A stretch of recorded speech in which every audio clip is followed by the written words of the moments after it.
Hello everyone, I am Nihal Ahmad. Welcome to Adhyayan defence academy. आज हम लोग पढ़ेंगे class 12 physics Maharashtra board numerical session of PYQ. Okay, numerical session 1 में हमने जो पीवाईक्यू किया था वो 4 चैप्टर किया था।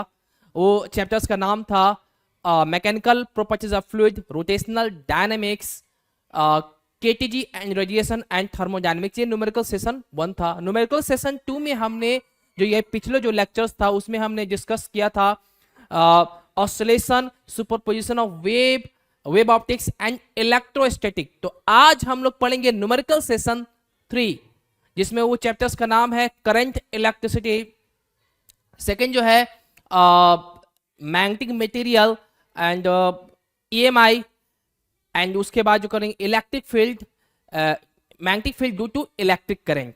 ये 4 चैप्टर्स आज हम लोग डिस्कस करेंगे। तो चलिए सबसे पहले जो चैप्टर्स डिस्कस करेंगे करंट इलेक्ट्रिसिटी। ठीक है, ये आया था मार्च 2022 में आया था ये question. 2 cells of EMF 4 volt and 2 volt having respective internal resistance of 1 ohm and 2 ohm are connected in parallel so as to current in the same direction through an external resistance of 5 ohm. Find the current through the external resistance. यानी कहने का मतलब ये है कि 2 EMF है, ठीक है ना, 2 EMF है जिसका एक 4 वोल्ट है, एक 2 वोल्ट है। समझ में आ रहा चीजें? जिसका इंटरनल रेजिस्टेंस 4 वोल्ट का इंटरनल रेजिस्टेंस 1 ओम है और 2 वोल्ट का इंटरनल रेजिस्टेंस 2 ओम है। करंट का जो डायरेक्शन है वो सेम है। तो कह रहा है कि जो इसके साथ हमारा एक्सटर्नल रेजिस्टेंस लगा हुआ है 5 ओम का, तो हमें ये बताना है कि एक्सटर्नल रेजिस्टेंस में जो हमारा करंट का जो वैल्यू आएगा वो कितना होगा। समझ में आ रहा है चीजें? ये डिस्कस करना है। तो ये क्वेश्चन बहुत ही ज्यादा आसान है। तो इसमें हम क्या करेंगे, केवीएल अप्लाई करेंगे, किरचॉफ वोल्टेज लॉ। तो apply KVL Kirchhoff voltage law in loop किसमें करेंगे हम लोग, ए बी सी डी। और कैसे चलेंगे, ऐसे चलेंगे। ओके ना, समझ में आया? तो देखिए जब हमारा करंट जो है ऐसे चलेगा तो हमें पता है कि ये नेगेटिव होगा, ये पॉजिटिव होगा। ठीक है, और हमारा करंट कैसे आ रहा है, ऐसे। अब जब हमारा करंट जो है ये ऐसे चला, क्योंकि करंट का जो डायरेक्शन कह रहा है कि वो सेम है, तो इधर क्या होगा, नेगेटिव होगा, इधर पॉजिटिव होगा। लेकिन हम कैसे चल रहे हैं, ऐसे चलेंगे, यानी ए बी सी डी होते हुए चलेंगे। ओके, तो सबसे पहले क्या करेंगे, हमें पता है कि किरचॉफ वोल्टेज क्या कहता है, डेल वी इक्वल टू 0 होता है, summation of V equal to 0 होता है। ओके, तो क्या करेंगे, देखो ध्यान से, जब इसमें चलेंगे तो हमारा ये जो हमारा पोटेंशियल है इधर वाला वो कितना है, 4 है, तो यहां पर 4 लिख देंगे। ठीक है ना। अब देखिए यहां पे जो रेजिस्टेंस कितना है हमारा 1 ओम है, तो यहां पे देखिए यहां नेगेटिव है ना, तो नेगेटिव साइन लगाएंगे। आई इंटू आर, आई करंट कितना है हमारा, आई माइनस आई वन, यानी इस रेजिस्टेंस के अक्रॉस हमारा करंट जो जा रहा है आई माइनस आई वन है। तो क्या लिखेंगे, आई माइनस आई वन इंटू 1 ओम हो जाएगा, यानी इंटू 1।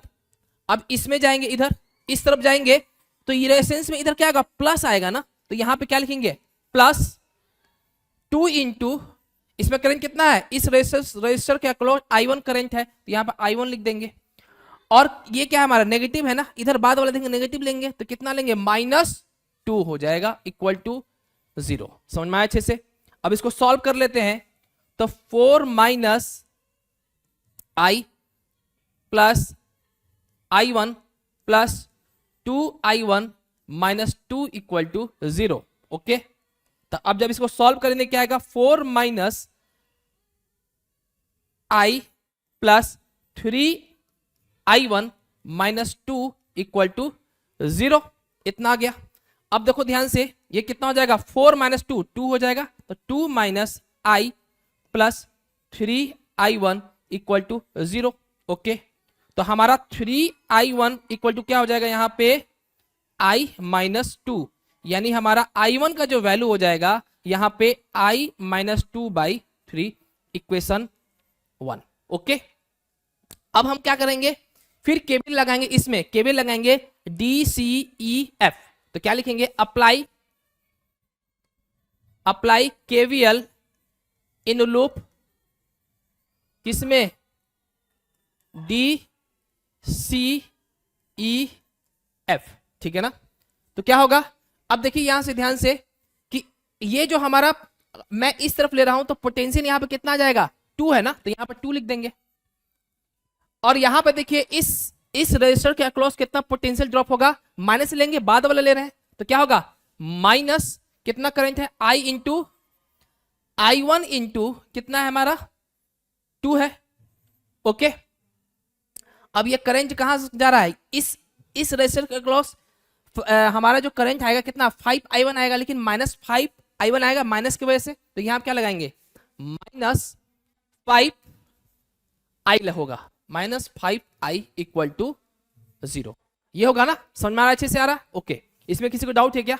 ओके, तो क्या करेंगे, 2 - 2I1 -5I इक्वल टू 0।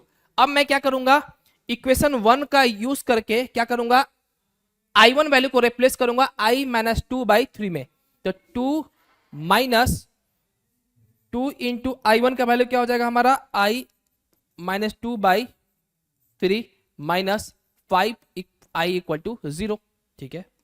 तो क्या हो जाएगा, 2 माइनस कितना हो जाएगा, देखो तो 2/3I हो जाएगा। अब इधर करो, इधर क्या होगा, माइनस माइनस क्या हो जाएगा, प्लस हो जाएगा ना, तो यहां पे क्या लिखो, 4/3। इसमें किसी को डाउट है क्या, -5I इक्वल टू 0।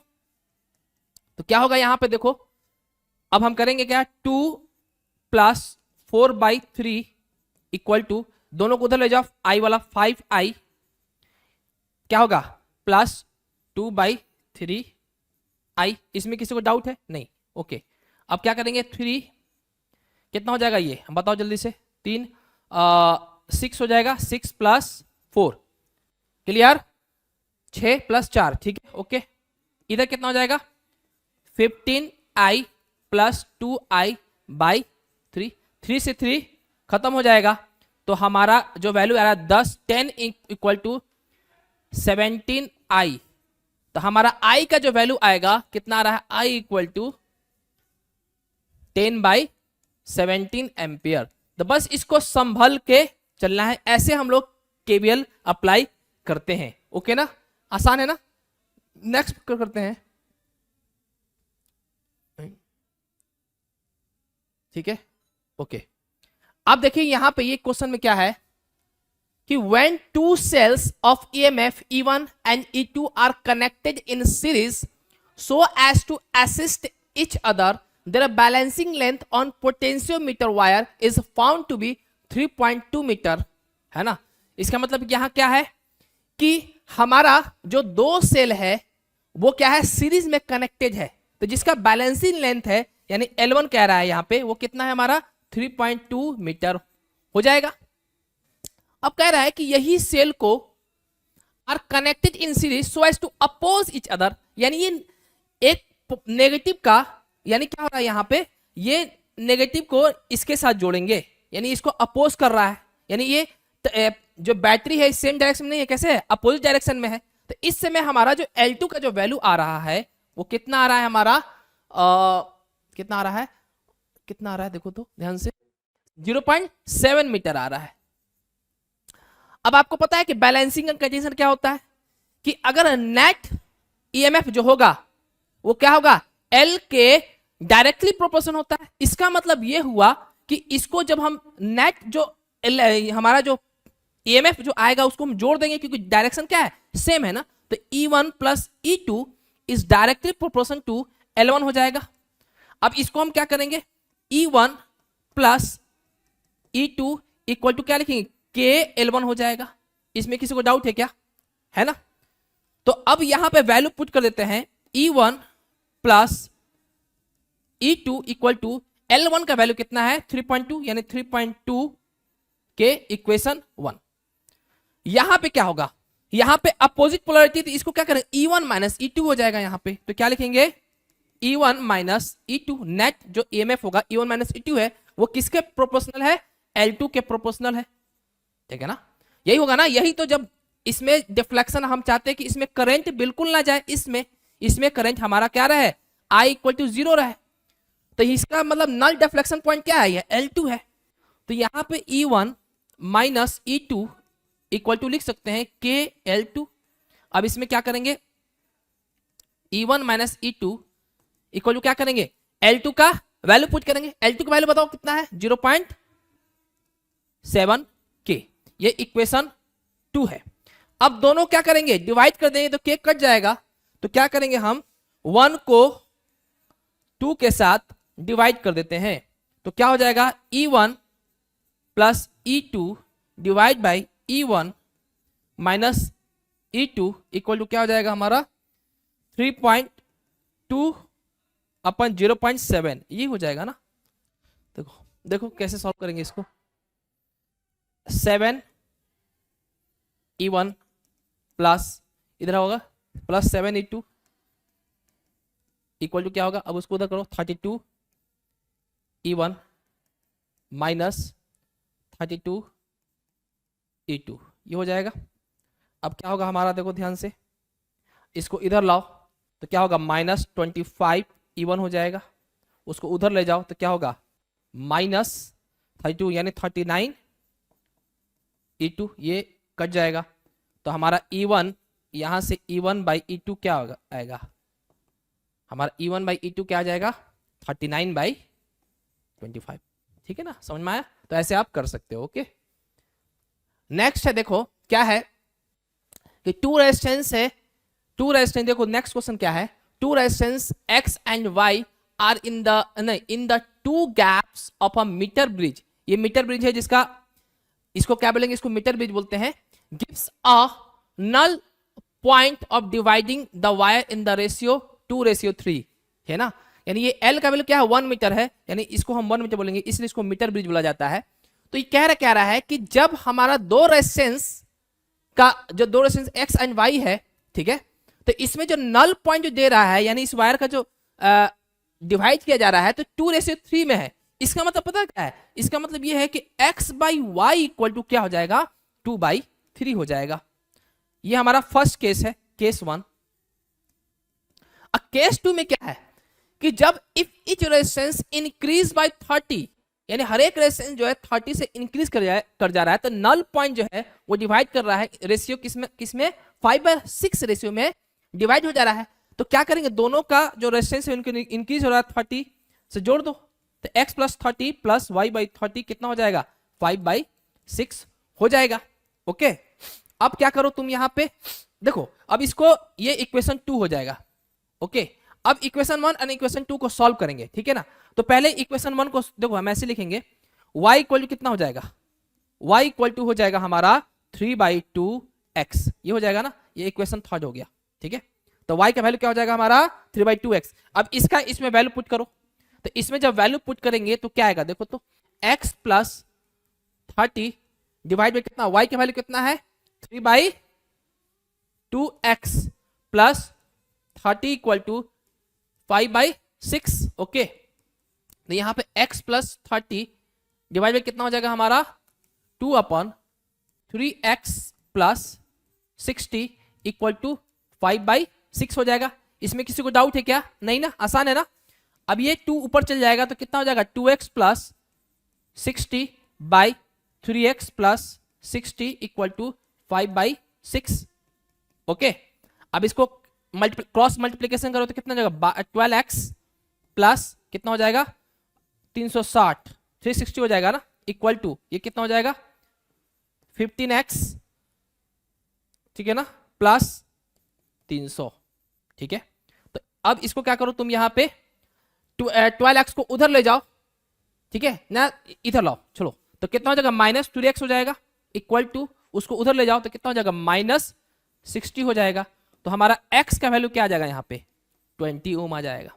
तो x का वैल्यू जब 20 ओम आ गया, सॉरी हाँ 20 एम, तो x का वैल्यू क्या आ गया 20 ओम आ गया।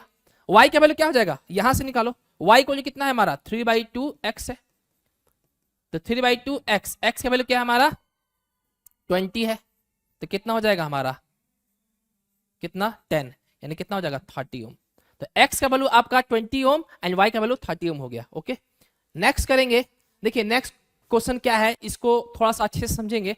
इसमें क्या कह रहा है, बहुत ही आसान तो नहीं है लेकिन ज्यादा टफ भी नहीं है, ठीक है ना। इसका एक चीज आप समझ लोगे तो इसका क्वेश्चन ये भी क्या बोलते हैं, ये रिपीट भी किया है। अब रिपीट कब किया उसको भी आपको दिखाया जाएगा। ओके, तो when a resistor of 5 ohm is connected across the cell, its terminal potential difference is balanced by 150 centimeter of the potentiometer wire, and when a resistance of 10 ohm is connected across the cell, the terminal potential difference is balanced by 175 centimeter of the same potential wire.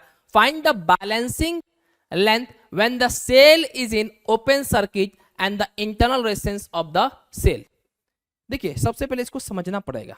क्या समझना पड़ेगा, देखो सबसे पहले ये समझना पड़ेगा कि जैसे ये हमारा क्या है, यहाँ पे हमारा की 1 है, ये हमारा की 2 है। ये बेसिकली हमारा क्या है, ये एक सेल है, ये रजिस्टर है, ये एमीटर है। ओके, और यहां पे मैंने क्या किया है कि ये हमारा ईएमएफ ई है, ठीक है, ये रेजिस्टेंस आर है, ठीक है। तो देखो पहला केस में क्या होगा कि जब हमारा K1 मतलब जो हमारा जो की K1 है इसको क्या करेंगे, क्लोज करेंगे, और की जो 2 है यानी जो की K2 है उसको जब ओपन रखेंगे तो ये तो सर्किट होगा नहीं। देखो ध्यान से, ये वाला तो ओपन रहेगा यानी इतना ही सर्किट होगा। तो इसमें कह रहा है कि जब इसमें हमारा नल जो डिफ्लेक्शन आ रहा है वो कितना आ रहा है L1 आ रहा है। इसका मतलब ये हुआ कि E जो है वो क्या हो जाएगा, हमारा डायरेक्टली प्रोपोर्शनल टू L1 हो जाएगा। यानी अगर कांस्टेंट से मल्टीप्लाई करेंगे तो E इक्वल टू क्या होगा, K L1 हो जाएगा, ठीक है ना। अब क्या करेंगे, अब आपको शायद पता होना चाहिए कि जब ये उस की 2 को भी क्या करेंगे, क्लोज कर देंगे, तो ये भी सर्किट आ जाएगा, जो नीचे वाला सर्किट है ये भी सर्किट आ जाएगा। तो इसको भी लेंगे। इसका मतलब ये जो E आएगा ये किस में चेंज हो जाएगा, मतलब कि टर्मिनल पोटेंशियल डिफरेंस में चेंज हो जाएगा, है ना। तो टर्मिनल पोटेंशियल डिफरेंस जो आएगा यानी इसका जो नल डिफ्लेक्शन आएगा, कहने का मतलब है कि इसमें नल डिफ्लेक्शन जो आएगा वो L2 डिस्टेंस पे आएगा। तो हमारा जो V हो जाएगा वो K L2 के बराबर हो जाएगा। यानी V जो है हमारा V जो है इनवर्सली प्रोपोर्शनल टू L2 हो जाएगा, यानी V इक्वल टू क्या होगा, K L2 हो जाएगा। तो यही हमने यहां पे लिखा है। अब दोनों को डिवाइड कर दो, E by V equal to L1 by L2 है। इसका मतलब क्या हो रहा है, यहां समझो, यहां जो L1 जो नल डिफ्लेक्शन पॉइंट है, ठीक है, ये कब आ रहा है कि जब हमें EMF E मेजर करना है, EMF E मेजर करें तब हमारा L1 डिफ्लेक्शन आ रहा है। L2 डिफ्लेक्शन कब हो रहा है, जब हमारा टर्मिनल पोटेंशियल डिफरेंस हो रहा है। तो इसको ध्यान रखना है, ठीक है ना।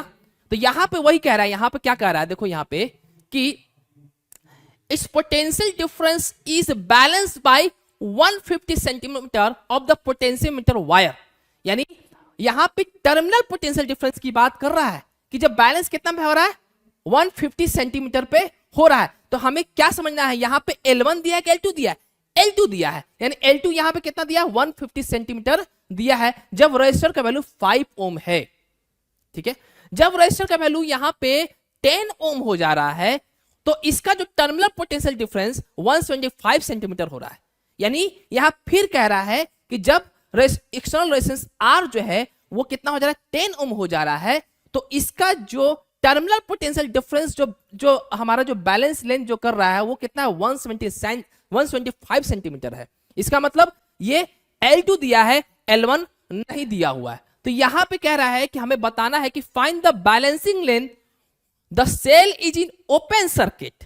इस सेल जो है ओपन सर्किट कहने क्या मतलब है कि हमारा जो K2 जो है ये क्या है, हमारा ओपन है, ये कहने का मतलब है। यानी L1 पूछ रहा है, तो यहां पे क्या पूछ रहा है, L1 पूछ रहा है, और क्या पूछ रहा है, इंटरनल रेजिस्टेंस पूछ रहा है।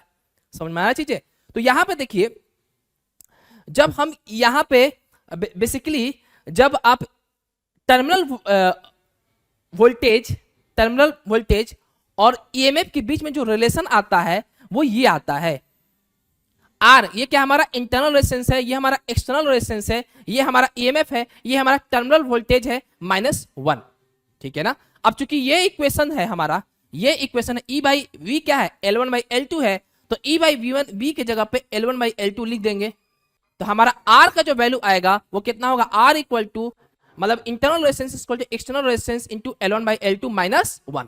तो केस 1 में क्या कह रहा है, केस 1 में क्या कह रहा है कि हमारा जो रेजिस्टेंस है, एक्सटर्नल रेजिस्टेंस कितना है, R इक्वल टू 5 ओम है, कितना है, 5 ओम है, ठीक है। तो it's potential difference is balanced bye 150 centimetre of potentiometer wire, यानी पोटेंशियल डिफरेंस टर्मिनल, जब इसका पोटेंशियल डिफरेंस कितना आ रहा है, मतलब कि इसका जो बैलेंस 150 सेंटीमीटर है, तो इसमें पोटेंशियल टर्मिनल पोटेंशियल डिफरेंस आएगा। इसका मतलब ये L2 का वैल्यू कह रहा है, तो L2 का वैल्यू कितना है हमारा 150 सेंटीमीटर। समझ में आया। अब हम क्या करेंगे, यहां पे वैल्यू पुट कर लेते हैं, ये इंपॉर्टेंट है, इसको याद रखो। अगर आपको कुछ नहीं आ रहा है लेकिन ये आ रहा है तो आपसे एक क्वेश्चन बन जाएगा। तो हमारा R का वैल्यू, R इक्वल टू क्या फॉर्मूला है, R इक्वल टू यहां R का वैल्यू कितना है 5 ओम, ठीक है। L1 निकालना है मुझे, L2 बताओ कितना है 150 है, माइनस क्या करेंगे 1 करेंगे, ठीक है। ये इक्वेशन 3। अब केस 2 देखिए, केस 2 क्या है, देखिए ध्यान से। जब हमारा कह रहा है कि व्हेन अ रेजिस्टेंस ऑफ 10 ओम, ये रेजिस्टेंस कितना है 10 ओम है, तो इसका जो बैलेंसिंग लेंथ है, जब टर्मिनल पोटेंशियल डिफरेंस जो बैलेंस कर रहा है वो कितना 175 centimetre of the same potentiometer wire, यानी ये भी क्या कर रहा है L2 कह रहा है, L2 पूछ रहा है, तो L2 कितना हमारा 175 सेंटीमीटर पूछ रहा है, ठीक है। तो हमारा R का वैल्यू यहां पर क्या हो जाएगा, जल्दी बताओ जल्दी से, कितना हो जाएगा 10 इंटू L1 बाई 175 माइनस 1, ये इक्वेशन 4 है, ठीक है ना।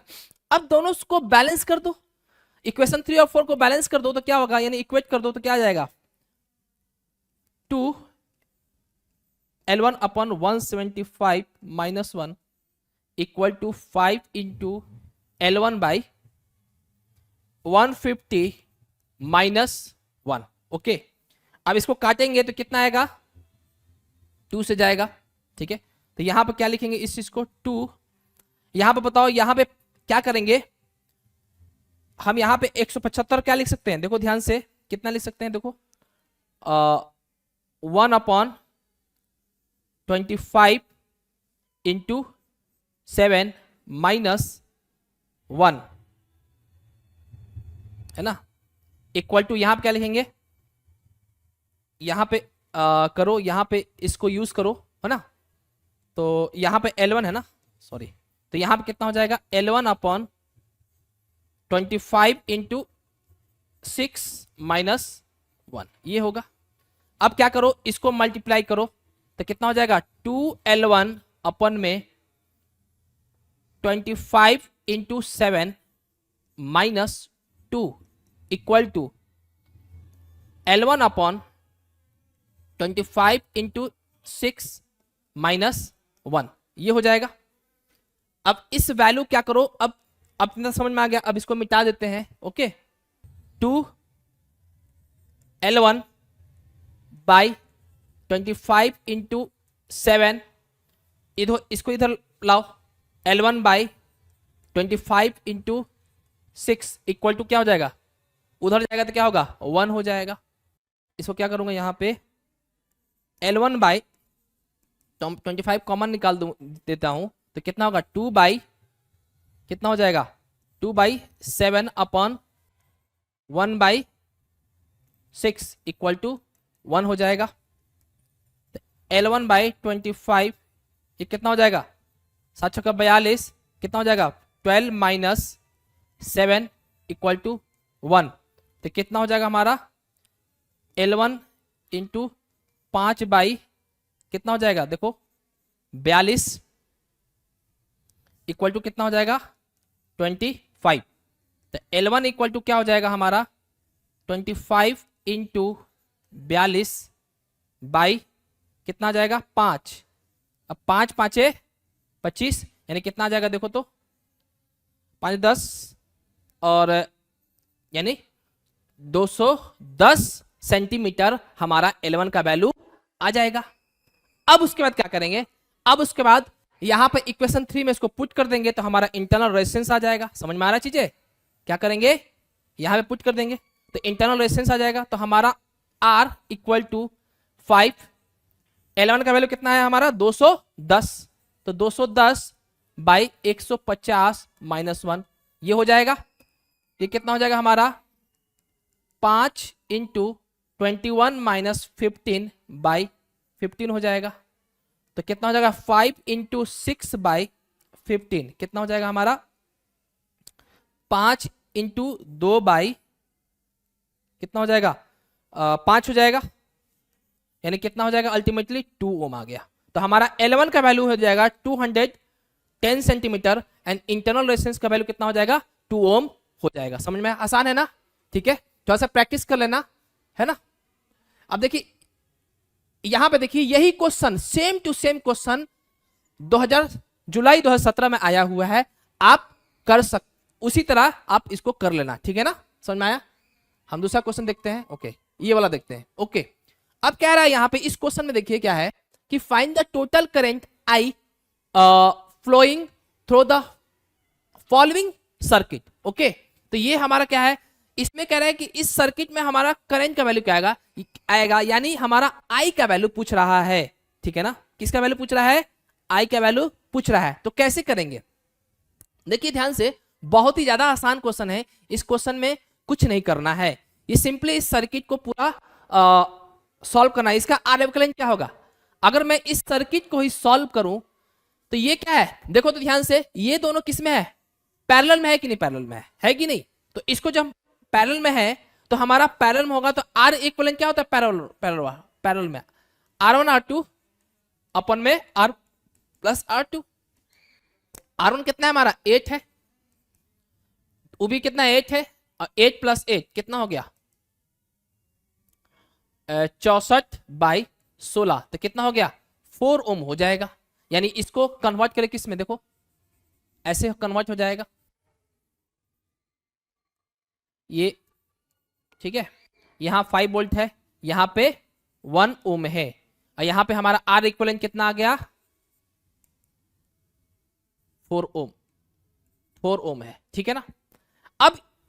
अब ये देखो, अब देखो यहां पे हमें इसमें करंट निकालना है, ना। ओके, अब ये आर इक्विवेलेंट जो इसके साथ है, ये रेजिस्टेंस कैसा है, सीरीज में है ना। तो इसको हम कैसे बनाएंगे, अब देखो इसको कैसे जोड़ेंगे, 4 + 1 5 हो जाएगा। तो यहां पे जो टोटल रेजिस्टेंस जो निकलेगा वो कितना हो जाएगा 5 ओम हो जाएगा, है ना। ओके, आसान है कि नहीं, यहां 5 वोल्ट हो जाएगा। तो यहां करंट जो है क्या आई है, तो हमारा आई इक्वल टू क्या होता है V/R होता है। V कितना है 5, R कितना है 5, यानी कितना होगा 1 एम्पियर। आसान है कि नहीं, बहुत आसान है, ठीक है। ये कब आया था, जुलाई 2019 में, ठीक है। ओके, अब यहां देखिए ये भी बहुत क्वेश्चन आसान है, इसमें कुछ करना ही नहीं है। ये बेसिकली व्हीटस्टोन ब्रिज का फॉर्मेशन हो रहा है कि इसमें जो करंट जो जा रहा है वो क्या जा रहा है, करंट जो जा रहा है वो 0 जा रहा है। तो ये व्हीटस्टोन ब्रिज की तरफ फॉर्म हो रहा है। तो मान लो यहां लेंथ 40 सेंटीमीटर है, ये कह रहा है कि एक अननोन रेजिस्टेंस है is place in the left gap, एक अननोन रेजिस्टेंस है जो लेफ्ट गैप की तरफ है, and resistance of 50 ohm is place in the right gap of a metre bridge. यानी ये लेफ्ट साइड में है एक्स अननोन रेजिस्टेंस, और जो 50 है वो राइट साइड की तरफ है। ओके, जो नल पॉइंट है जो ऑब्टेन हो रहा है 40 centimetre from the left and, यानी लेफ्ट एंड से 40 सेंटीमीटर पे हमें क्या मिल रहा है, नल पॉइंट मिल रहा है, ठीक है ना। यानी इसको हम हिलाते हैं ऐसे, इस तरफ स्लाइड कराते हैं तो एक नल पॉइंट देखते हैं जहां पे हमें इसमें हमारा करंट का वैल्यू क्या आ जाए 0 आ जाए, यही हम देखते हैं। तो बेसिकली हम कैसे इस चीज को निकालते हैं, कैसे निकालते हैं आपको पता होगा कि इसके अक्रॉस हमारा मान लो रेजिस्टेंस R1 आ गया सपोज करो, और इसके अक्रॉस हमारा रेजिस्टेंस कितना आ गया R2 आ गया। तो हम व्हीटस्टोन ब्रिज का जब हम इसको एक प्रकार से व्हीटस्टोन ब्रिज की तरह काम कर रहा है ना, तो व्हीटस्टोन ब्रिज की तरह काम करेगा तो हम इसको कैसे लिखेंगे, ऐसे लिखेंगे ना, देखो तो x/y इक्वल टू R1/R2 यही लिखते हैं ना। अब आप बताइए R इक्वल टू क्या है हमारा, R इक्वल टू ρl/A होता है, ध्यान देना। अब यहां पे देखो इस वायर का पूरे इस वायर जो ये जो हमारा 1 मीटर जो लेंथ है पूरा बेसिकली, अब ये 60 सेंटीमीटर कैसे आया, क्योंकि देखो यहां से यहां तक 1 मीटर होता है, तो यहां तक जब 40 दे दिया तो कितना 60 सेंटीमीटर हो जाएगा। तो बताओ ये कि सेम वायर है तो रेजिस्टिविटी भी क्या होगा, सेम होगा, एरिया भी क्या होगा, सेम होगा। इसका मतलब रेजिस्टेंस जो है किस पे डिपेंड कर रहा है, एल पे डिपेंड कर रहा है, ठीक है ना। तो यहां पर हम लिख सकते हैं ऐसे, देखो तो ध्यान से कि x by Y equal to ये, इसको ये क्या है, y हमारा, ठीक है। आर का वैल्यू क्या ले सकते हैं, row L1 by A upon row L2 by A, ये लिख सकते हैं कि नहीं, ए से ए खत्म, रो से रो खत्म, ठीक है ना। तो हमारा x y का वैल्यू कितना है 50, L1 कितना है हमारा, L1 कितना है ये दिस वन कितना 40, और हमारा L2 कितना है 60। तो जब इसको काट पीट करेंगे तो हमारा जो वैल्यू आएगा x का वैल्यू कितना आएगा 50 इंटू 4 बाई 6, यानी कितना हो जाएगा 200 बाई 6, यानी 100 बाई 100 बाई 3, यानी 33.33 सॉरी ओम आएगा। ओके 33.33 ओम आ जाएगा। आसान है ना, बहुत ज्यादा आसान है, इसमें तो कुछ करना ही नहीं है ना। ये भी वही क्वेश्चन जो अभी पिछले बार कराया हूं, ठीक है, ये तो अभी बता दिया हूं, है ना। एक वोल्ट मीटर है जिसका रेजिस्टेंस कितना है 100 ओम है, कितना है, what will be its reading when it is connected across a cell of EMF 2 volt and internal resistance 20 ohm. Okay, तो हमें यहां का वोल्टेज निकालना है बेसिकली, है ना। तो क्या करना है, यहां पर दिया है एक वोल्ट मीटर है जिसका रेजिस्टेंस कितना है 100 ओम है, व्हाट विल इट्स रीडिंग, यानी वोल्ट मीटर तो वोल्टेज मेजर करेगा कि कनेक्टेड अक्रॉस अ सेल, यानी सेल है जिसका EMF कितना है 2 वोल्ट है एंड इंटरनल रेजिस्टेंस कितना है 20 ओम है। तो सबसे पहले हम क्या करेंगे, इसके अंदर करंट निकालेंगे कि करंट इसके अंदर कितना आ रहा है। तो क्या होगा, I इक्वल टू हम लिखेंगे, देखो ध्यान से, I इक्वल टू क्या होता है, I इक्वल टू क्या लिखेंगे यहां पे, बेसिकली हम I इक्वल कैसे निकालेंगे, I equal to V by R equivalent, यानी यहां पे अगर देखा जाए तो इसमें हमारा वोल्टेज कितना है, कितना है 2 है, और ये बताओ इसका आर स्क्वायर 100 ओम है और ये 20 ओम है, दोनों क्या क्या किस में सीरीज में है, तो यहां पे क्या लिख देंगे 20 प्लस 100, तो कितना हो जाएगा आई का वैल्यू 2 बाई 120, यानी आई का वैल्यू कितना हो जाएगा 1 बाई 60 एम्पियर। समझ में आया अच्छे से, तो आई का वैल्यू कितना आ जाएगा 1 बाई 60 एम्पियर। अब हमें इसके अक्रॉस वोल्टेज निकालना है, तो इसके अक्रॉस वोल्टेज निकालना है तो क्या हो जाएगा I इंटू आर, यानी रेजिस्टेंस कौन सा होगा, इस वोल्ट मीटर का रेजिस्टेंस, इस वोल्ट मीटर में कितना करंट जा रहा है उससे मल्टीप्लाई कर देंगे तो हमारा वोल्ट मीटर का रीडिंग आ जाएगा। तो I कितना है 1 बाई 60 एंड आर का वैल्यू बताइए कितना है हमारा 100, तो कितना आ जाएगा इसका 10 by 6 equal to 5 by 3 volt. आसान है ना, आसान है कि नहीं। ओके, तो नेक्स्ट क्वेश्चन देखते हैं। ओके देखिए, अब ये क्या है कि एक मूविंग कॉइल गैल्वेनोमीटर है, has a resistance of 25 ohm and gives a full scale deflection for a current of 10 milli ampere. How will you convert it into a voltmeter having resistance 0 to 100 volt, ठीक है ना।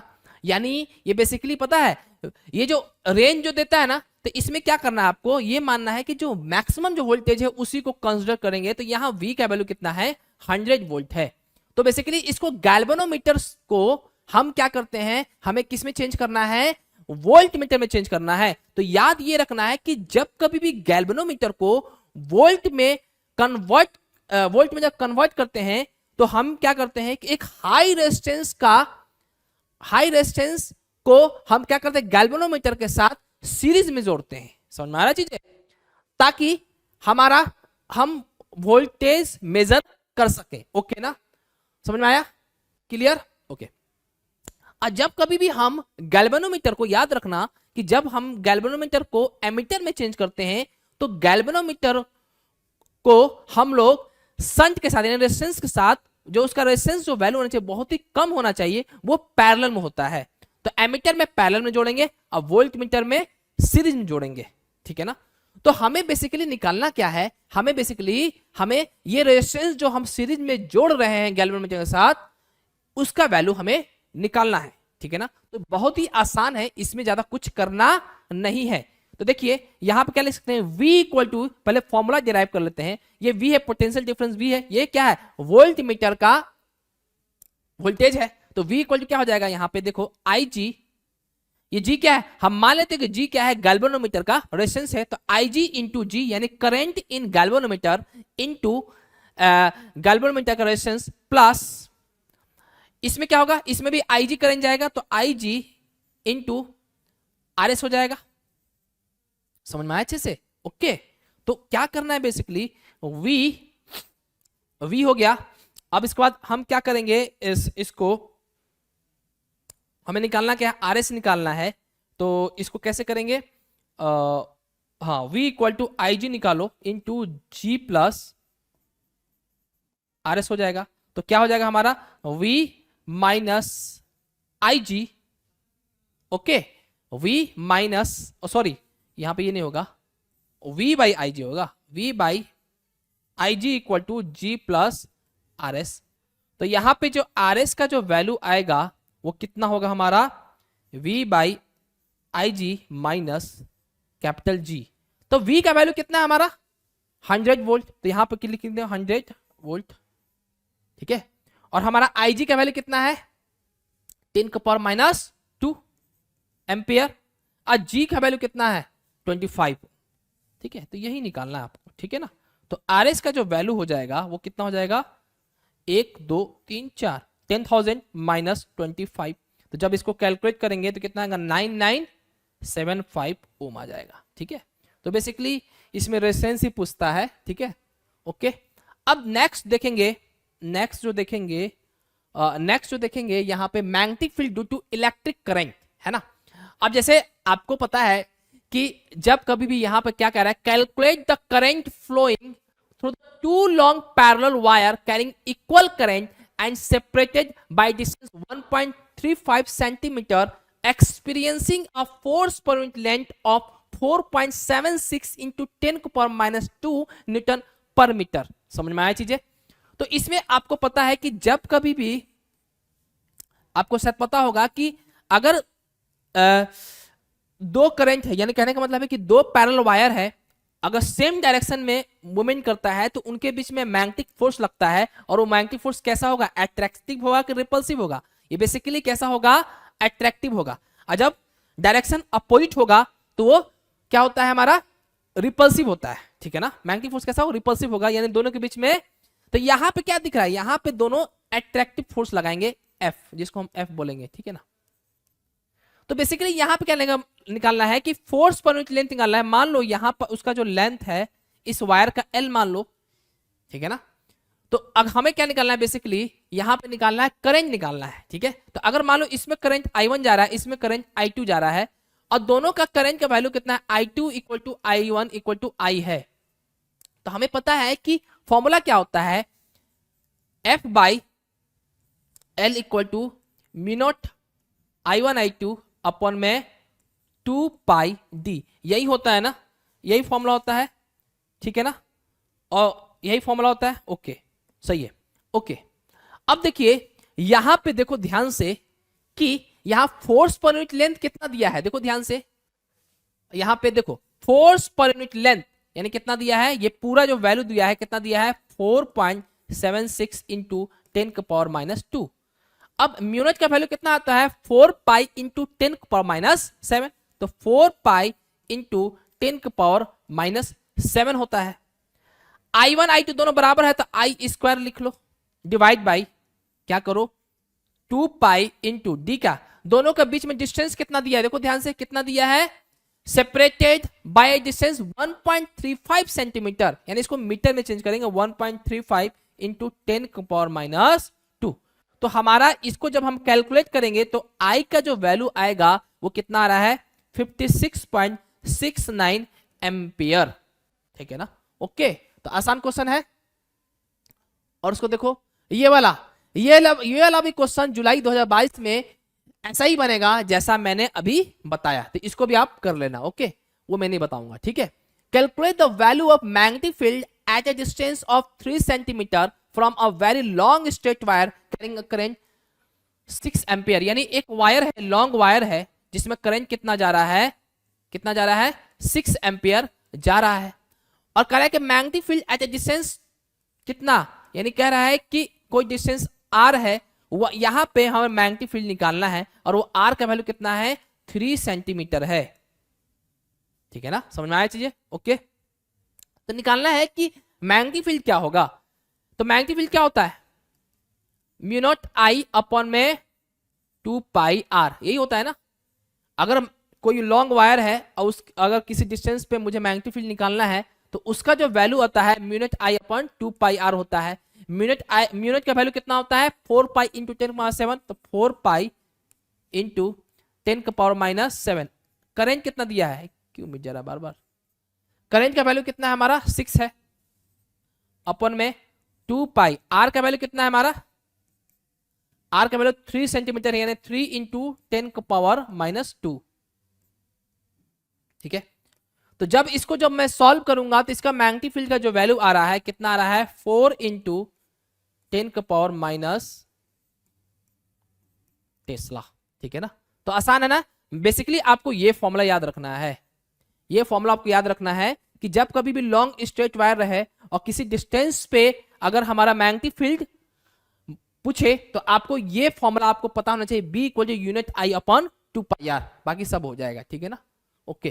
तो ये वैसा ही question जो पिछली बार question था। अब यहां देखो, यहां क्या कह रहा है कि एक मूविंग कॉइल गैल्वेनोमीटर है, has 10 turns each of length 12 centimetre and breadth है 8 सेंटीमीटर। ये क्या कह रहा है, ये कह रहा है कि एक मूविंग कॉइल गैल्वेनोमीटर है। तो ये आपको दिख रहा होगा कि ये क्या हमारा मूविंग कॉइल गैल्वेनोमीटर है, आपको दिख रहा होगा। ठीक है, तो ये कैसा रेक्टेंगुलर कॉइल है ना, यहाँ पे आप देख सकते हो। ठीक है, तो मूविंग कॉइल गैल्वेनोमीटर में आपको शायद पता होना चाहिए कि मैंने बताया था थ्योरी में कि उसमें मैग्नेटिक फील्ड कैसा होता है, रेडियल होता है। तो उसमें जो मैग्नेटिक फील्ड और एरिया वेक्टर के बीच में जो एंगल होता है वो हमेशा 90 डिग्री होता है, ये आपको पता होना चाहिए। ठीक है ना, मैं बहुत अच्छे से थ्योरेटिकल में बताया था। तो यहां पे मूविंग कॉइल गैल्वेनोमीटर है जिसका नंबर ऑफ टर्न्स कितना है, n इक्वल टू कितना है, 10 है। ओके, समझ में आया?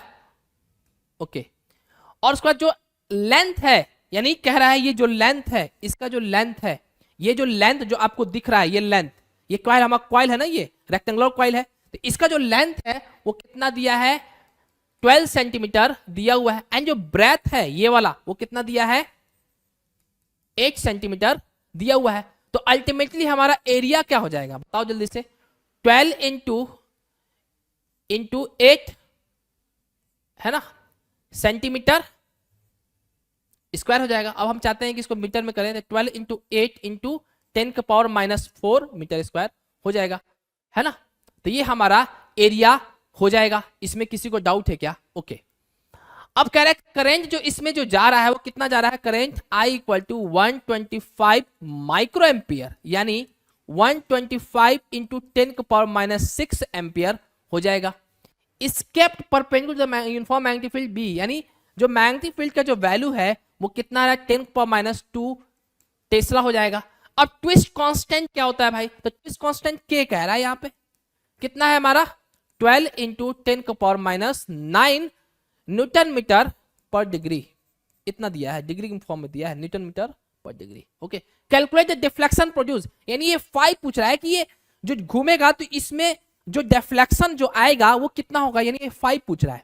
तो आपको शायद पता होना चाहिए कि हमें ये पता है कि जब जो डिफ्लेक्शन जो टॉर्क होता है, यानी जो रिस्टोरिंग जो टॉर्क होता है इसमें मूविंग कॉइल गैल्वेनोमीटर में, वो किसके बराबर होता है, डिफ्लेक्शन टॉर्क के बराबर होता है। ये होता है कि नहीं? और रिस्टोरिंग टॉर्क क्या होता है, K फाई,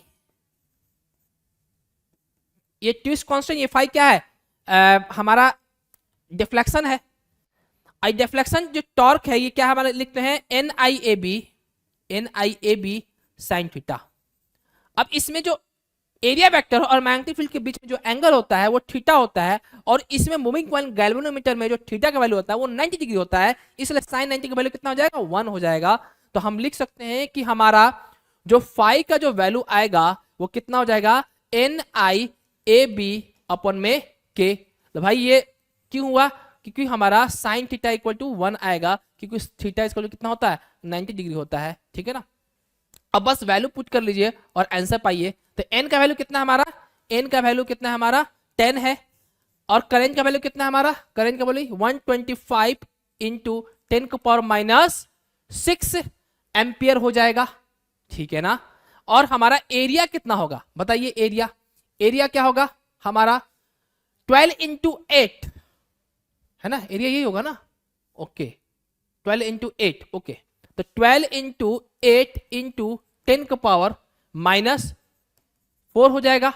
मैग्नेटिक फील्ड कितना हो जाएगा, मैग्नेटिक फील्ड हमारा हो जाएगा 10 का पावर माइनस 2 हो जाएगा, ओके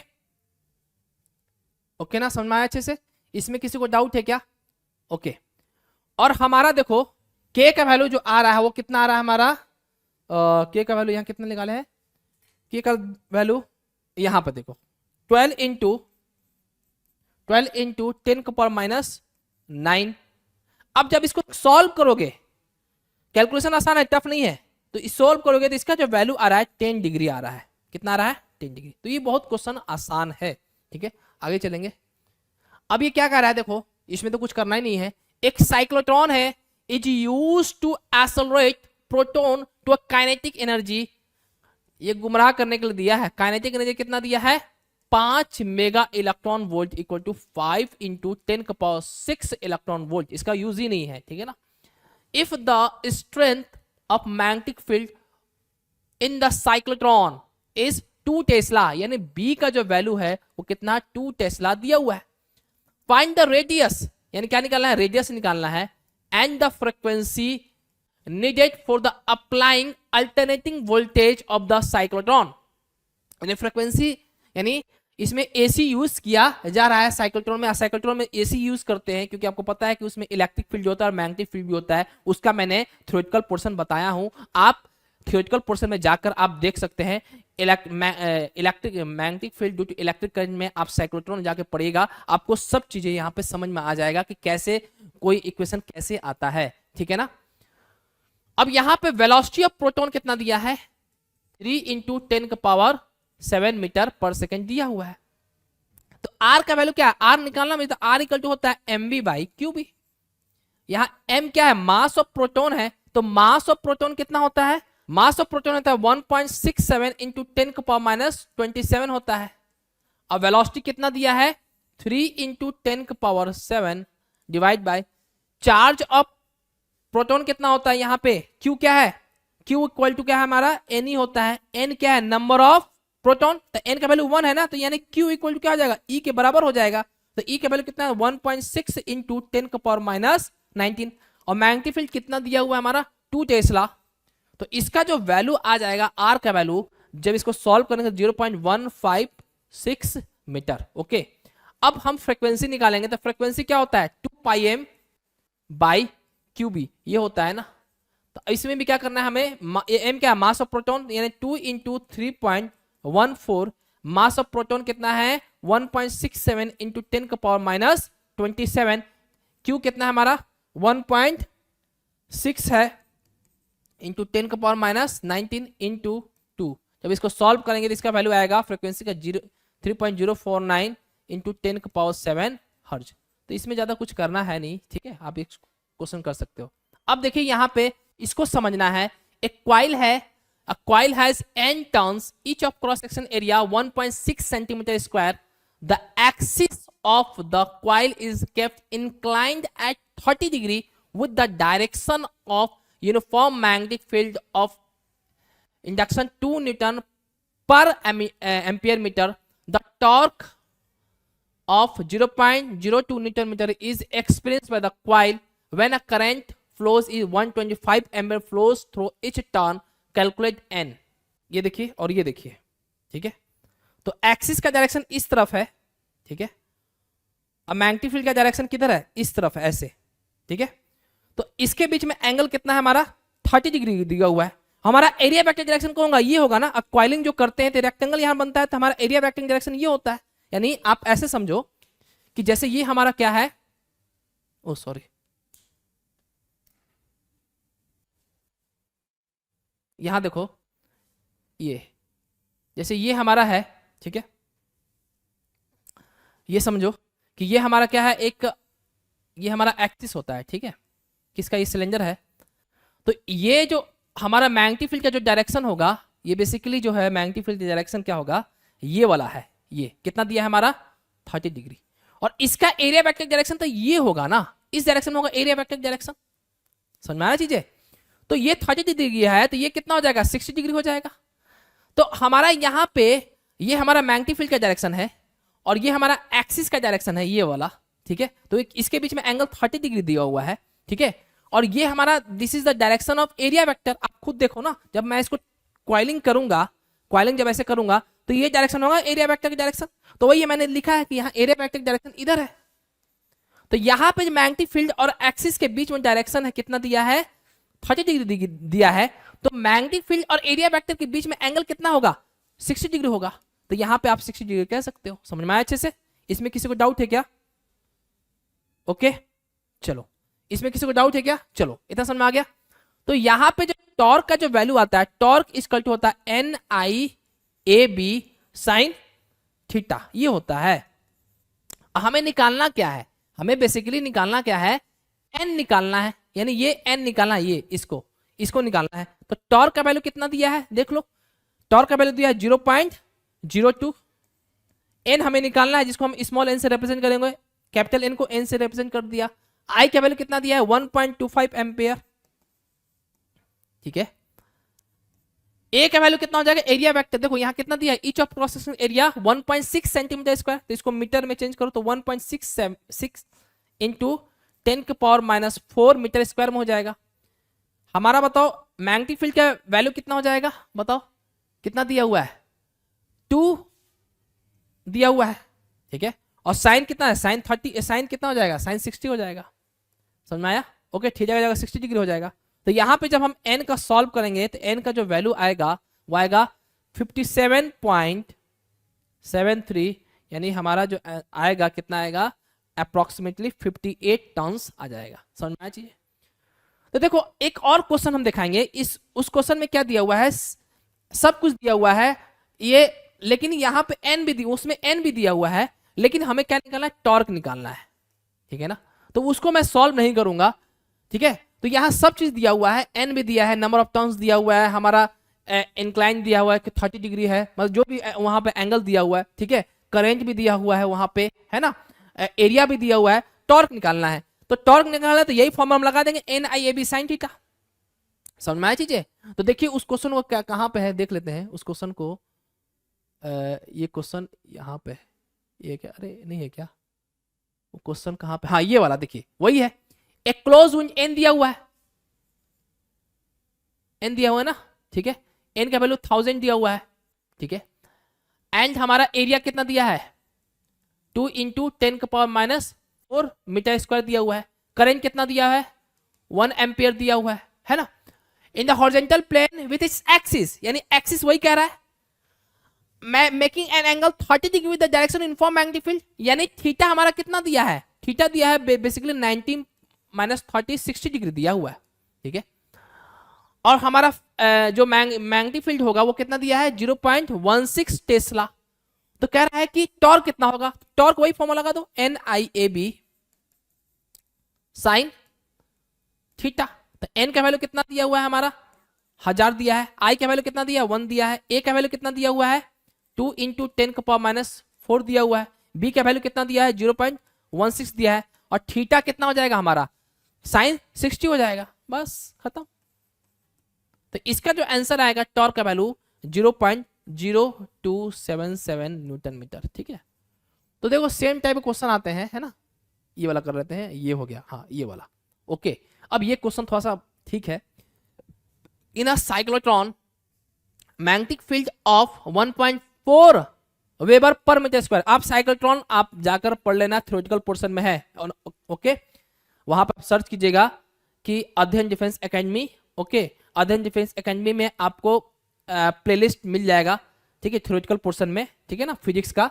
वहां से आप magnetic field due to electric current जो चैप्टर है उसमें साइक्लोट्रॉन पढ़ाया गया है, आप वहां से पढ़ सकते हैं, ठीक है ना। अब कह रहा है कि इन साइक्लोट्रॉन जो हमारा मैग्नेटिक फील्ड है वो कितना दिया है, यानी बी का वैल्यू दिया है 1.4 वेबर पर मीटर स्क्वायर दिया है, ठीक है। To accelerate protons how rapidly should the electric field between the डीज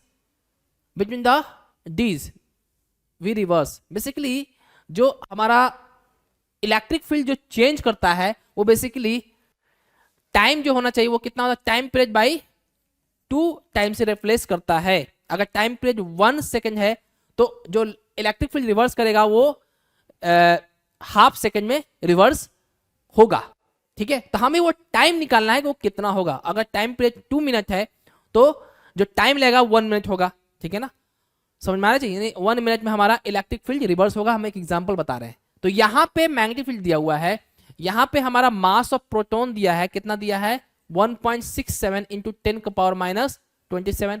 ई का वैल्यू दिया है 1.6 इंटू 10 का पावर माइनस 19 कूलम। तो ये बताओ कि टाइम पीरियड क्या होता है, व्हाट इज टाइम पीरियड।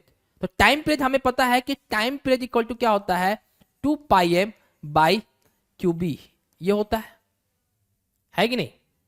अब चूंकि इलेक्ट्रिक फील्ड जो रिवर्स कर रहा है वो t/2 टाइम, यानी इस टाइम पीरियड के हाफ टाइम में कर रहा है, यानी हम ऐसे लिख सकते हैं कि t/2 equal to pi, mass क्या है, mass of proton, charge of proton into B, ये लिखेंगे। तो ये कितना है, t के बराबर है ना, तो पाई का वैल्यू कितना हो जाएगा 3.14। मास ऑफ प्रोटॉन कितना है 1.67 इंटू 10 का पावर माइनस 27। और चार्ज ऑफ प्रोटॉन कितना होगा, यहां पे कितना दिया है, एक प्रोटॉन की बात कर रहा है ना, इसलिए कितना हो जाएगा 1.6, वो ई के बराबर हो जाएगा 1.6 इंटू 10 का पावर माइनस 19 इसका चार्ज होता है। मैग्नेटिक फील्ड कितना दिया हुआ है, मैग्नेटिक फील्ड दिया हुआ है देखो 1.4 दिया हुआ है। जब इसको सॉल्व करेंगे तो टाइम का वैल्यू आ रहा है 2.343 सेकेंड। आसान है ना ये क्वेश्चन। ओके नेक्स्ट देखते हैं। अरे ये तो हो गया, हाँ ये वाला, ये देखिए इस क्वेश्चन को देखते हैं। इसमें क्या है कि एक सोलोनॉइड है ना, जिस लॉन्ग सोलोनॉइड है, ठीक है, जिसका लेंथ हमारा कितना दिया है, कितना 3.142 मीटर दिया हुआ है। और जो इसका डायमीटर दिया हुआ है, यानी डायमीटर कहने का मतलब सोलोनॉइड है तो ऐसे ये जो डायमीटर जो सोलोनॉइड जो वाइंडिंग कर रहे हैं उसका जो डायमीटर, यानी एक सर्कुलर टर्न बनाता है ना, यहाँ पे ऐसे सर्कुलर टर्न बनाते हैं, तो ये जो सर्कुलर वायर बना, जो सर्कुलर जो टर्न हो रहा है उसका जो डायमीटर है वो 5 सेंटीमीटर है। इसका मतलब आर का वैल्यू कितना हो जाएगा 2.5 सेंटीमीटर। अगर मीटर में चेंज करेंगे तो कितना होगा 2.5 इंटू 10 का पावर माइनस 2 मीटर हो जाएगा। Has a 2 layer of winding of 500 turns each. 2 layer of winding हो रहा है, इसका मतलब 2 वाइंडिंग हो रहा है, तो इसका मतलब ये हुआ कि जो नंबर ऑफ टर्न्स जो होगा वो कितना होगा 2 इंटू 500 कितना हो जाएगा 1000 टर्न हो जाएगा। समझ में आया। एंड द करेंट, जो करंट इसमें जा रहा है वो कितना जा रहा है, इसमें करंट जो जा रहा है वो कितना 5 एम्पियर हो जाता है, ठीक है ना। ओके तो कह रहा है calculate the magnetic induction at its centre along the axis. यानी ये मैग्नेटिक फील्ड कह रहा है कि यहाँ पे सेंटर पर मैग्नेटिक फील्ड क्या होगा। तो आपको पता है कि mu naught N I mu naught N I A mu naught N I होता है, सॉरी स्मॉल एन होता है, यहाँ पे क्या होता है म्यूनॉट एन आई होता है, ठीक है। ओके अब एन स्मॉल एन क्या होता है, number of turns per unit length होता है। तो क्या लिखेंगे mu naught equal to n by per unit length L हो जाएगा, यानी L into current I. Okay अब क्या करेंगे, यहां पे ध्यान से देखो म्यू नॉट का वैल्यू कितना होता है 4 पाई इंटू 10 का पावर माइनस 7 होता है, ठीक है। नंबर ऑफ टर्न्स एन का वैल्यू कितना होता है 1000 हो जाएगा। लेंथ कितना है भाई, लेंथ है 3.142। हमारा करंट कितना है, करंट का वैल्यू कितना है हमारा यहां पे 5। जब इसको सॉल्व करेंगे तो हमारा जो वैल्यू आएगा वो कितना आएगा हमारा 2 इंटू 10⁻³ टेस्ला। ओके, यहाँ पर सॉल्व करके देख लो कितना, ये 3.142, अब पाई खत्म हो जाएगा, है ना। तो कितना हो जाएगा देखो ध्यान से, मैं सॉल्व कर रहा हूँ इसको, ठीक है। तो कितना होगा 5 चौके 20, यानी 20 इंटू 10⁻7 इंटू 10⁻3, यानी कितना हो जाएगा 2 इंटू 10⁻4 इंटू यहाँ से 2⁻7, यानी कितना हो जाएगा 2 इंटू 10⁻3 टेस्ला। तो आसान है ना ये क्वेश्चन, ठीक है। तो नेक्स्ट पढ़ेंगे magnetic material. Okay, an electron in an atom is revolving around the nucleus in a circular orbit of radius 5.3 into 10⁻11 meter with a speed of 3 into 10⁻6 meter per second. Find the angular momentum of the electron.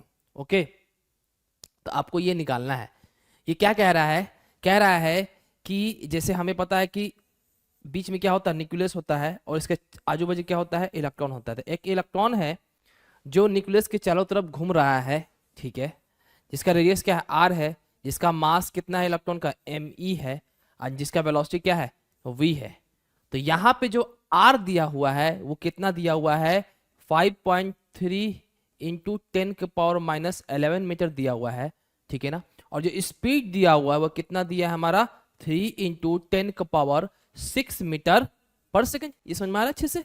Okay, तो हमें निकालना क्या है, angular momentum निकालना है, यानी L निकालना है। एल क्या निकालना है, एल नॉट निकालना है। ओके, तो you know that what is the angular momentum of the electron. तो यहां पर क्या होगा, L naught equal to mass of electron, velocity of the electron, और रेडियस जो होगा या न्यूक्लियस और इलेक्ट्रॉन के बीच में जो डिस्टेंस है दैट इज रेडियस, वो होगा। तो मास ऑफ इलेक्ट्रॉन कितना दिया हुआ है, दिया तो नहीं है, आपको पता होगा कि 9.1 इंटू 10⁻31 kg होता है। अब वेलोसिटी कितना होता है बताइए, वेलोसिटी कितना दिया हुआ है 3 इंटू 10⁻6 दिया हुआ है, एंड आर कितना दिया है 5.3 इंटू 10⁻11। जब इसको कैलकुलेट करेंगे तो इसका जो वैल्यू आएगा 1.45 इंटू 10⁻34 न्यूटन मीटर सेकेंड। समझ में आया, कितना आसान क्वेश्चन है ये, 2022 में आया था मार्च में। ओके, नेक्स्ट है कि एक सर्कुलर कॉइल है जिसका 300 टर्न्स है एंड डायमीटर कितना है 14 centimetre, carries a current of 15 ampere. Calculate the magnitude of the magnetic dipole moment associated with the coil। आप जानते हैं कि कोई भी सर्कुलर कॉइल में अगर करंट दौड़ती है, करंट का मूवमेंट होता है, तो वो कॉइल जो है बेसिकली ये मैग्नेट की तरह बिहेव करता है। इसका मतलब ये है कि इसके अंदर मैग्नेटिक डाइपोल मोमेंट भी होगा, तो वही हमें वैल्यू कैलकुलेट करना है, ठीक है ना। ओके, तो देख लेते हैं, एक सर्कुलर कॉइल है और कितना है 300 टर्न है, बहुत सारा है 300, है ना। ओके, कितना टर्न है 300 टर्न है, यानी एन का वैल्यू कितना है 300 है। एंड डायमीटर कितना है, यानी इसका डायमीटर जो है वो कितना है 14 सेंटीमीटर, तो रेडियस कितना हो जाएगा 7 सेंटीमीटर हो जाएगा। इसको स्टैंडर्ड फॉर्म में चेंज करोगे तो 7 इंटू 10⁻2 मीटर हो जाएगा। ओके, तो निकालना है। और हाँ, करंट कितना दिया है, करंट इक्वल टू 15 एम्पियर दिया हुआ है। अब कह रहा है कि what is the magnitude of the magnetic dipole moment. अब आपको इसका फॉर्मूला पता होना चाहिए कि मैग्नेटिक डाइपोल मोमेंट का फॉर्मूला क्या होता है, number of turns, current and area. Okay, निया यानी एन का वैल्यू क्या है, यहाँ पे एन का वैल्यू कितना 300 दिया है ना। करंट का वैल्यू कितना दिया है 15 एम्पेयर। ओके, एरिया क्या दिया, एरिया तो पता नहीं है, तो एरिया क्या होता है पाई आर स्क्वायर। सर्कुलर कॉइल का एरिया क्या होता है पाई आर स्क्वायर होता है। पाई का वैल्यू कितना होता है 3.14 इंटू आर का वैल्यू कितना दिया है 7 इंटू 10⁻2 का स्क्वायर। जब इसको कैलकुलेट करेंगे तो इसका जो वैल्यू आएगा 69.28 एम्पियर मीटर स्क्वायर। ओके, आगे बढ़ते हैं, बहुत ही आसान क्वेश्चन। अब देखिए ये the susceptibility of magnetism at 300 kelvin is 1.2 into 10⁻⁵ दिया है। What will be its susceptibility at 200 kelvin.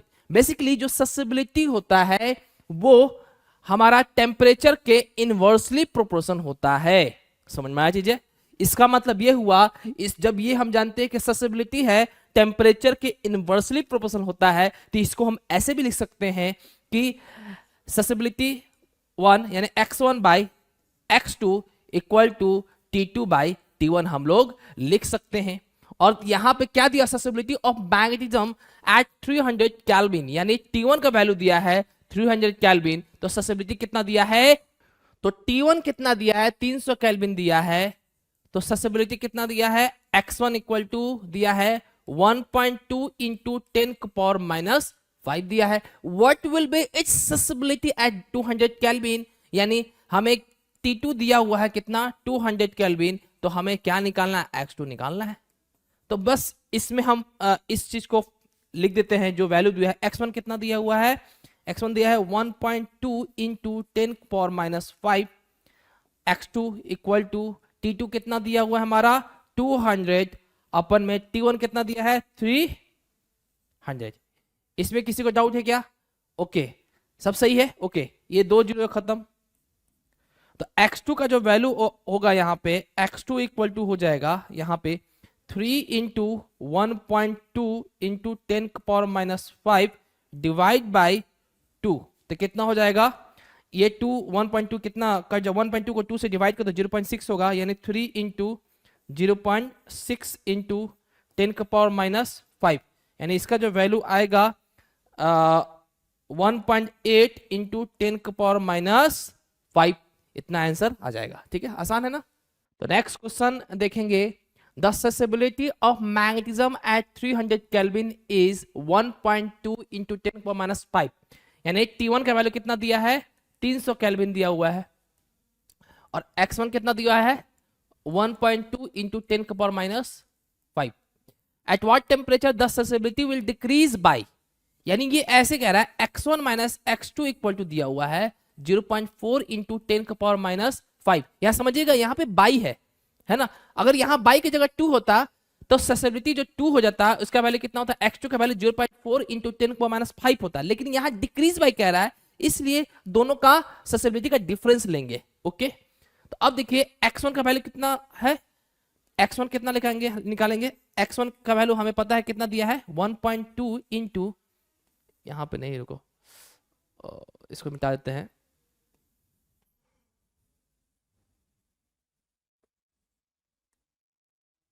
Okay. तो x1 का वैल्यू कितना है 1.2 इंटू 10⁻⁵ माइनस x2 का value, x2 equal to 0.4 into 10⁻⁵। तो x2 इक्वल टू क्या हो जाएगा हमारा 1.2 इंटू 10⁻⁵ माइनस 0.4 इंटू 10⁻⁵, तो कितना हो जाएगा 0.8 इंटू 10⁻⁵। तो हमें बेसिकली क्या निकालना है, at what temperature susceptibility will decrease by 0.4 into 10⁻⁵, यानी T2 मुझे निकालना है। तो क्या होगा, हम ऐसे लिख सकते हैं T2 by T1 equal to x1 by x2, लिख सकते हैं कि नहीं लिख सकते हैं? ठीक है, तो T2 नहीं पता है मुझे, T1 का वैल्यू कितना है हमारा, T1 का वैल्यू बता दो, T1 का वैल्यू है 300 केल्विन, एंड x1 का वैल्यू कितना है हमारा 1.2 इंटू 10⁻⁵, x2 का वैल्यू कितना है 0.8 इंटू 10⁻⁵ है, ये कट जाएगा, ये कैंसिल आउट हो जाएगा। तो इसको हम क्या करेंगे, यहां से पॉइंट हट जाएगा, तो इसका जो वैल्यू आएगा ये हो जाएगा 3, यहां हो जाएगा 2, तो यानी T2 इक्वल टू क्या हो जाएगा, T2 equal to 3 into 300 by 2, यानी ये कितना हो जाएगा 3 इंटू 300 900, एंड 900 बाई 2 450 केल्विन हो जाएगा। समझ में आया अच्छे से? Okay, next. ओके, अब यहां पे देखिए एन इलेक्ट्रॉन, ये थोड़ा सा अच्छा क्वेश्चन है ना। An electron in an atom revolve around the nucleus in orbit of radius 0.53 angstrom. ठीक है, एक इलेक्ट्रॉन है जो न्यूक्लियस के चारों तरफ घूम रहा है, ठीक है, जिसका रेडियस क्या है, आर है, और आर का रेडियस का वैल्यू कितना है, 0.53 एंगस्ट्रॉम दिया हुआ है। अब इसको मैं क्या करूंगा, इसको मैं मीटर में चेंज कर देता हूं, तो कहता है 0.53 into 10⁻10 metre. Frequency of revolution of electron कितना दिया है, फ्रीक्वेंसी दिया हुआ है 9 इंटू 10⁻9 मेगा हर्ज दिया हुआ है। अब इसको क्या करेंगे, हर्ज में जब चेंज करेंगे तो क्या करेंगे, 10⁻6 से मल्टीप्लाई कर देंगे, तो कितना हो जाएगा हमारा 9 इंटू 10⁻15 हर्ज हो जाएगा। ओके, अब ये क्या कह रहा है कि calculate the orbital angular momentum. Orbital angular momentum निकालना है, यानी एल नॉट का वैल्यू फाइंड करना है। क्या निकालना है, एल नॉट का वैल्यू फाइंड करना है। समझ में आया अच्छे से? ओके, चार्ज ऑफ इलेक्ट्रॉन क्या है, चार्ज ऑफ इलेक्ट्रॉन जो है वो कितना है हमारा 1.6 इंटू 10⁻19 कूलम। ये इलेक्ट्रॉन का चार्ज कितना है, इतना है।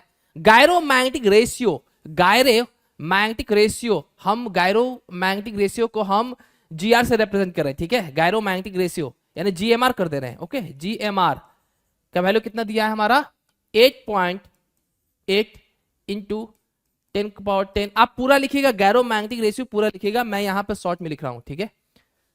कितना कूलम पर केजी, इतना दिया हुआ है, ठीक है। अब आप जानते हैं कि गायरोमैग्नेटिक रेशियो का वैल्यू क्या होता है, तो गायरोमैग्नेटिक रेशियो इक्वल टू होता है मैग्नेटिक मोमेंट अपन में एंगुलर ऑर्बिटल एंगुलर मोमेंटम। तो देखिए बेसिकली एल नॉट मुझे निकालना है, गायरोमैग्नेटिक रेशियो दिया हुआ है, तो सबसे पहले हम क्या करेंगे, इसका पहले वैल्यू निकाल लेते हैं कि इसका वैल्यू क्या होगा, है ना। तो गायरोमैग्नेटिक दिया है और एम आ जाएगा तो एल नॉट भी आ जाएगा। तो एम इक्वल टू आपको पता है क्या होता है, एम इक्वल टू होता है एन आई ए, ये होता है। अब एन क्या है, नंबर ऑफ टर्न्स, तो इलेक्ट्रॉन एक ही, सॉरी इलेक्ट्रॉन्स एक ही मूवमेंट कर रहा है ना, तो इसलिए एन का वैल्यू यहाँ पे क्या है 1 है, इसलिए यहाँ पे आई ए लिखेंगे। समझ में आ रहा है, सिर्फ इलेक्ट्रॉनिक मूवमेंट कर रहा है ना, एक इलेक्ट्रॉन मूवमेंट कर रहा है, इसलिए यहाँ पे एन का वैल्यू 1 हो जाएगा, ठीक है। और करें यहाँ पे आई क्या हो जाएगा, आई का वैल्यू क्या लिख सकते हैं, आई का वैल्यू हम लिख सकते हैं आई को जो क्यू बाई टी होता है, यहाँ क्यू क्या है, ई है ना, तो यहाँ पे ई बाई टाइम पीरियड लिख सकते हैं इंटू ए लिख सकते हैं कि नहीं लिख सकते, बोलिए ना। अब ये 1/t क्या होता है, एफ होता है ना, तो यहाँ पे ई एफ क्या लिख सकते, एरिया क्या होगा, जब जो एरिया जो कवर होगा वो क्या होगा पाई आर स्क्वायर हो जाएगा। तो एरिया ऑफ सर्कुलर कॉइल क्या हो जाएगा, जब इलेक्ट्रॉन जो मूवमेंट कर रहा है तो उसका एरिया क्या हो जाएगा पाई आर स्क्वायर हो जाएगा, ठीक है ना। तो ई का वैल्यू कितना दिया हुआ है 1.6 इंटू 10⁻19। एफ का वैल्यू कितना दिया है भाई, एफ का वैल्यू यहाँ पे हमने कितना लिखा है 9 इंटू 10⁻15, 9 इंटू 10⁻15। ओके, पाई का वैल्यू 3.14, आर का वैल्यू कितना दिया है 0.53 एंगस्ट्रॉम, यानी कितना हो जाएगा 0.53 इंटू 10⁻10 का स्क्वायर। समझ में आया अच्छे से, आसान है ना। तो इसका जब इसको मैं कैलकुलेट करूंगा तो इसका जो वैल्यू आया है एम का value 1.270 into 10⁻23 ammeter square, ampere metre square. Okay, इतना समझ में आया, आसान है ना। अब देखिए इसका तो वैल्यू आ गया। अब गायरोमैग्नेटिक रेशियो क्या होता है, गायरोमैग्नेटिक रेशियो क्या होता है, GMR इक्वल टू होता है M बाई एल नॉट, ये होता है ना, ठीक है।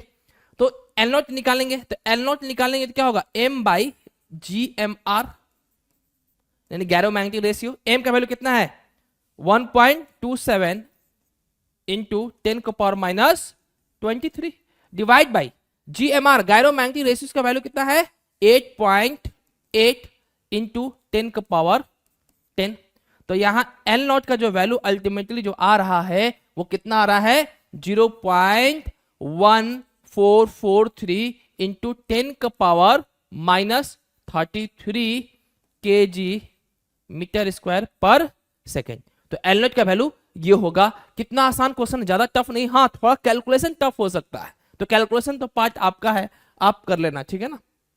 ओके, अब देखिए यहां पे क्या कह रहा है कि the magnetization of a bar magnet of length 10 centimeter and cross section area 4 centimeter square if the magnetic moment is 2 ampere per metre square. यानी एक बार मैग्नेट है, एक बार मैग्नेट है, ठीक है, क्या है, एक बार मैग्नेट है, ओके, समझ में आया। एक बार मैग्नेट है जिसका लेंथ कितना है, लेंथ दिया है 10 सेंटीमीटर, आज उसका एरिया, ये एरिया कितना दिया है हमारा 4 सेंटीमीटर स्क्वायर। तो वॉल्यूम कितना हो जाएगा, एरिया इंटू लेंथ, ये वॉल्यूम हो जाएगा। और क्या दिया, मैग्नेटिक मोमेंट दिया है, मैग्नेटिक मोमेंट दिया है यानी एम नॉट दिया है, एम नेट, वो कितना दिया है हमारा मैग्नेटिक मोमेंट, है ना, जो एम हम अभी निकाले हैं वो दिया हुआ है, ठीक है। तो यहाँ पे हम मैग्नेटिक मोमेंट नेट हम लिख लेते हैं, उसको कोई दिक्कत नहीं है, आप ये भी लिख सकते हैं, एम कितना दिया है हमारा वैल्यू 2 ए मीटर स्क्वायर। तो पूछ रहा है कि मैग्नेटाइजेशन क्या होगा बार मैग्नेट का, बार मैग्नेट का, बार मैग्नेट का। तो मैग्नेटाइजेशन को हम mz से रिप्रेजेंट करेंगे, तो क्या होगा m नेट बाय वॉल्यूम होता है, ठीक है। तो m नेट हमारा कितना दिया है 2 दिया है, अब वॉल्यूम क्या हो जाएगा, एरिया इंटू लेंथ, ये वॉल्यूम हो जाएगा। तो एरिया इंटू लेंथ कितना होगा 10 इंटू 4, और ये सेंटीमीटर क्यूब होगा ना, तो इसको क्या करो मीटर क्यूब में चेंज करो, तो कितना हो जाएगा 1 सेंटीमीटर में 10⁻² मीटर होता है, तो क्यूब में कितना हो जाएगा 10⁻² का क्यूब हो जाएगा। जब इसको आप सॉल्व करेंगे तो इसका जो वैल्यू आएगा 5 into 10⁵ ampere per metre, okay, है ना। अब देखेंगे इलेक्ट्रोमैग्नेटिक इंडक्शन ईएमआई, ईएमआई में थोड़ा न्यूमेरिकल देख लेते हैं। ये थोड़ा सा कंफ्यूज किया हुआ है क्वेश्चन। ये क्या है कि एक वायर है जो 5 मीटर लॉन्ग है, is supported horizontally at a height of 15 metre along east to west direction, ठीक है। यानी कहने का मतलब है अगर मान लो ये ग्राउंड है, एक वायर है जो ईस्ट टू वेस्ट डायरेक्शन में है, यानी ये अगर हमारा, अगर ये हमारा अगर हम इसको हम मान लें नॉर्थ साउथ, ठीक है, तो इधर क्या हो जाएगा हमारा, इस ये हाथ क्या होता है हमारा ईस्ट, और ये हमारा हो जाएगा वेस्ट, ओके। तो इस डायरेक्शन में हमारा क्या है, एक वायर रखा हुआ है, ठीक है ना, क्या रखा हुआ है, वायर 5 मीटर लॉन्ग है, कितना 5 मीटर लंबा है, और कितना हाइट डिस्टेंस पे है, यहां से 15 मीटर हाइट डिस्टेंस पे है, समझ में आया चीजें। तो एक वायर है जो 5 मीटर है, और वो कितने इस सरफेस से, इस ग्राउंड से, ये जो हमारा ग्राउंड है, इस क्या है हमारा ग्राउंड है, ये ग्राउंड से ये 1500 मीटर डिस्टेंस पे है। तो बताना ये है कि हमारा एवरेज ईएमएफ इंड्यूस क्या होगा, ई निकालना है बेसिकली, ठीक है ना, ओके। तो कैसे होगा, है ना, देखिए आपको शायद पता होना चाहिए कि हमें ये पता है कि जो मैग्नेटिक फील्ड का जो डायरेक्शन होता है नॉर्थ से साउथ डायरेक्शन में होता है, और ये बेसिकली ये जो वायर है ये ग्राउंड पे आ रहा है, इस डायरेक्शन में किस में आ रहा है, नॉर्थ टू साउथ डायरेक्शन में आ रहा है, समझ में आ रहा है। इसका मतलब ये हुआ कि ये जो वायर है 5 मीटर जो वायर है, इसका जो वेलोसिटी है वो नॉर्थ से साउथ डायरेक्शन में है, इसका मतलब वेलोसिटी जो है वो मैग्नेटिक फील्ड के पैरेलल है, ये इसका मतलब है।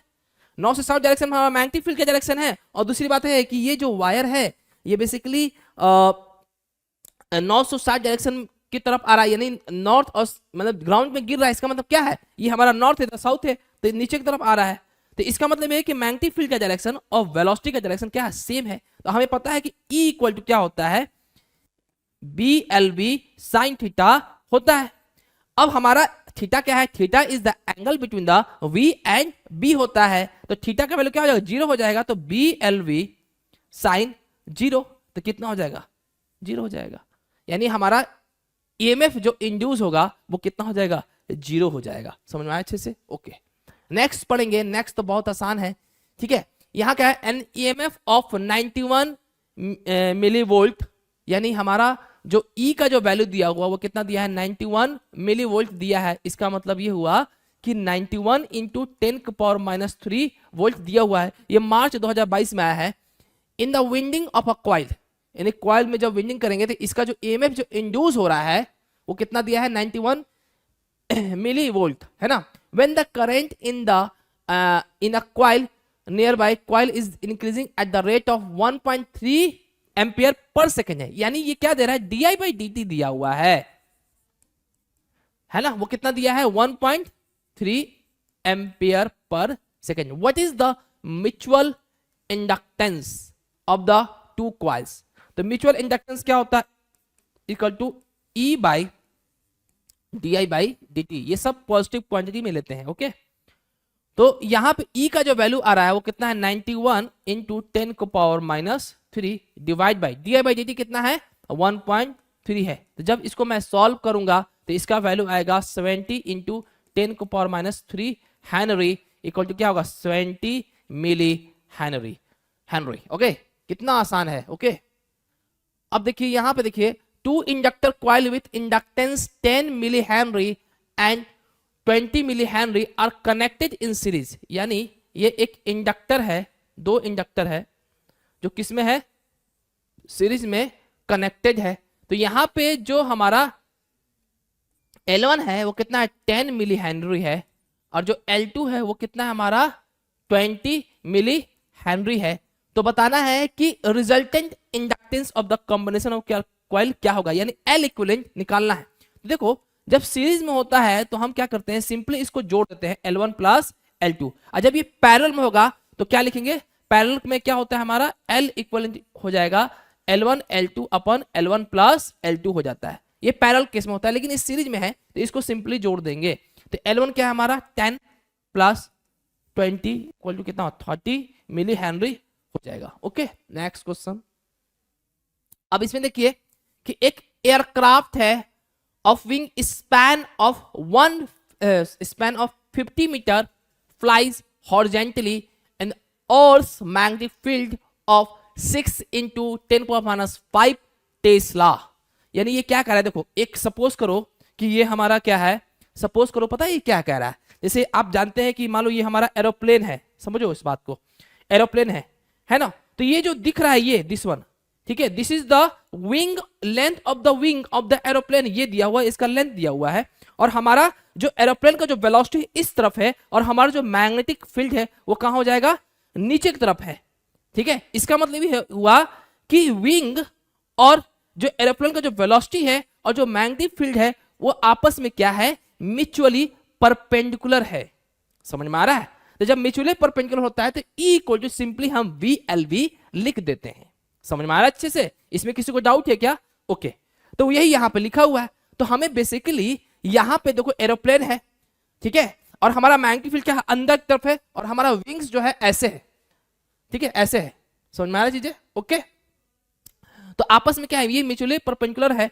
तो E इक्वल टू जो होता है क्या होता है, BLV होता है, ओके ना। अब देखिए यहां पे velocity required to generate an EMF of 1.2 volt between the tips of the wings of the aircraft। यानी EMF जो मिल रहा है वो 1.2 वोल्ट मिल रहा है, ठीक है ना। तो इसका वेलोसिटी निकालना है, ठीक है ना, ओके। तो जो हमारा EMF जो इंड्यूस होगा वो दो टिप्स के बीच में होगा, जो विंग्स का जो टिप होता है ना उसी के बीच में हमारा EMF जनरेट होता है। समझ में आ रहा चीजें? जैसे मूविंग स्लाइडिंग वाला आपने जो पढ़ा होगा, ये पढ़ा था आपने शायद, आपको ये वाला ये आपने पढ़ा होगा शायद कि ये मूविंग स्लाइडर है, ठीक है।